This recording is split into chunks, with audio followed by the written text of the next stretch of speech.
I'm Janie. I'm the Youth Services Librarian for the Midland-Cumberland County Public Libraries, if I can talk today. What I'm going to be showing you today is our Writing is Magic spooky story writing with our story cubes. This way, if you're kind of stuck on what you might want to write, you don't have any ideas and you need to write yourself out of that corner, these story cubes can kind of give you a place to start.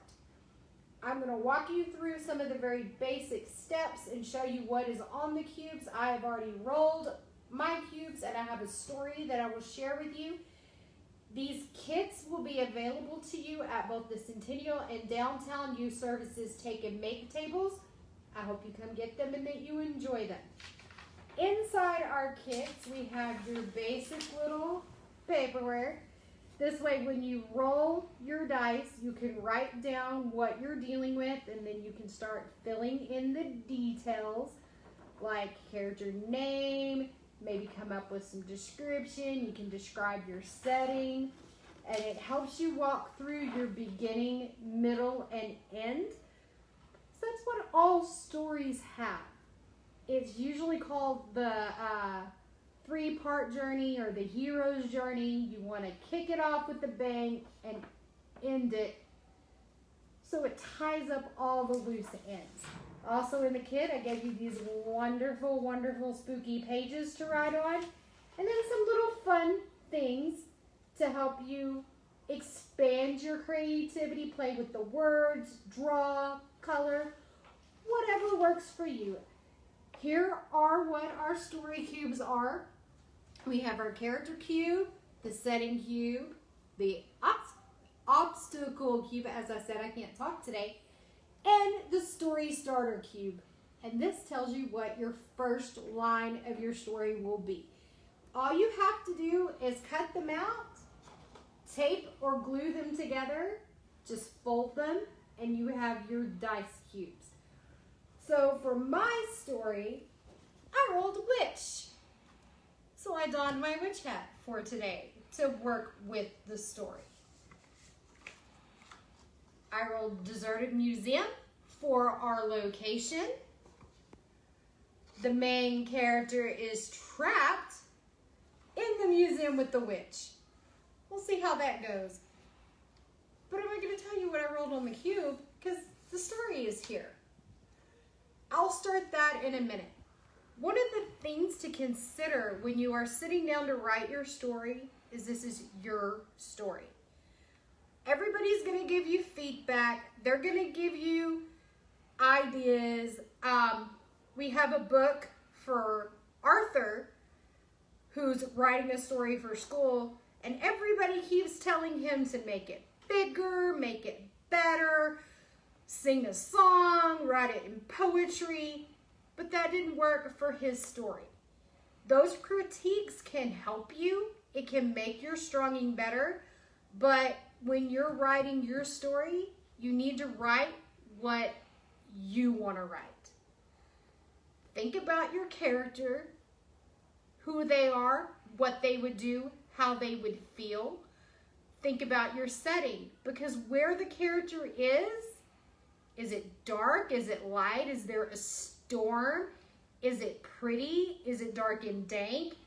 Those are going to flavor the way your character reacts to whatever's going on around them. I'm always here. If you have questions about writing, if you need help or need suggestions, just come find me. I'm in youth services. And if I'm not there, somebody can track me down. So we are going to start with the story now. There will be a copy of this in your kit, but I'm going to read it to you live, so forgive me. I hate reading my own writing live, but it's good practice. It helps you hear what you've put down and helps you see the way other people will read it too. I called it The Witch at the Deserted Museum. And here's what I got on my story cube to start off my story.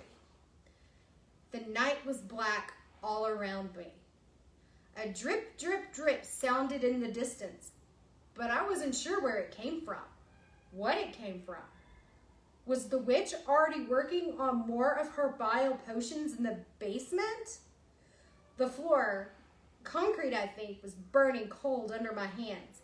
I patted around me, reached out, but there was nothing. Not even a wall close enough to help me get back to my feet. The ankle throbbed something wicked still, so I guess I hadn't been passed out for too long. I didn't think it was broken, but I didn't know for sure. Having a pit open in front of you that swallowed you to the thigh and twisted your ankle sharply could have, but it hadn't snapped. I got onto my hands and knees. Which way should I go? It was so dark I couldn't see my own hand right in front of my eyes. I didn't want to fall into another pit, a bear trap, one of her potions.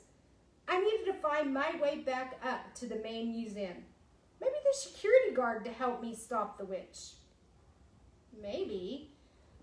What if she had used her magic to turn him to her side? Or he just didn't care? Was there anyone I could trust? Stop thinking like that, Jen. Find a way out. Get up, run, get help. That was my plan. Now I just had to do it. So I crawled forward, stopping every few steps to reach out around me until finally I hit a wall.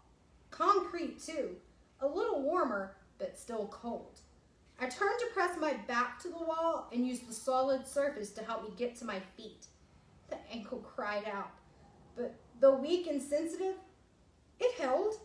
Running might not be an option, but I could hobble fast if I needed to. Maybe speed hobbling could be a new race or something. I'd be trained and ready to go.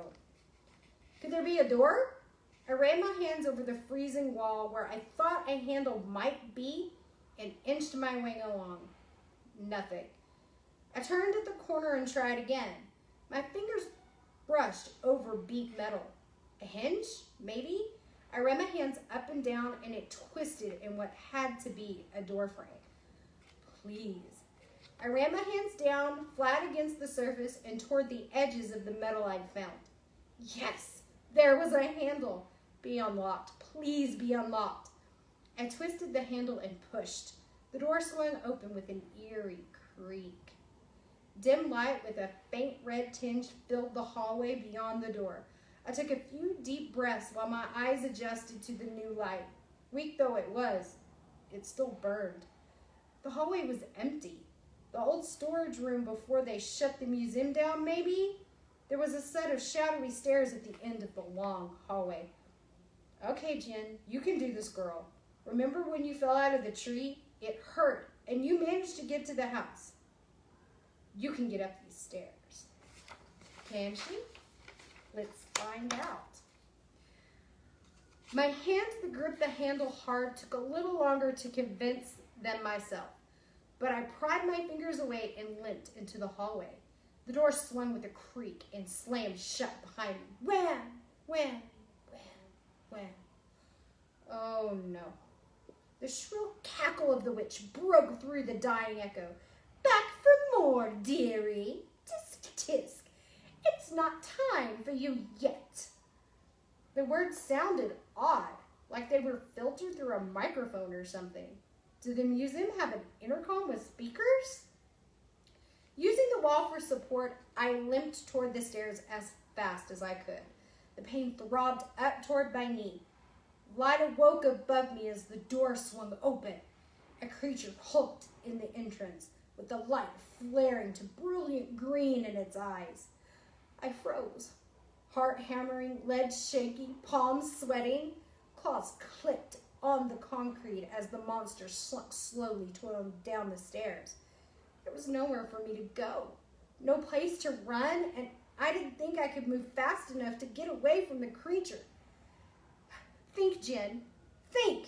The monster stopped before reaching the bottom of the stairs, head swiveling from side to side as if looking for me. I could hear my heart, smell my fear, and then it sat down and thrust a leg into the air and began grooming itself. What? I took my chance. I eased toward the stairs, and when there was no reaction from the creature, I hopped on, one leg, one stair at a time. A paw with claws brushed my leg, but I made it up through the door, and I shut it behind me. Jennifer Allison Murray, did you just shut Loki in the basement?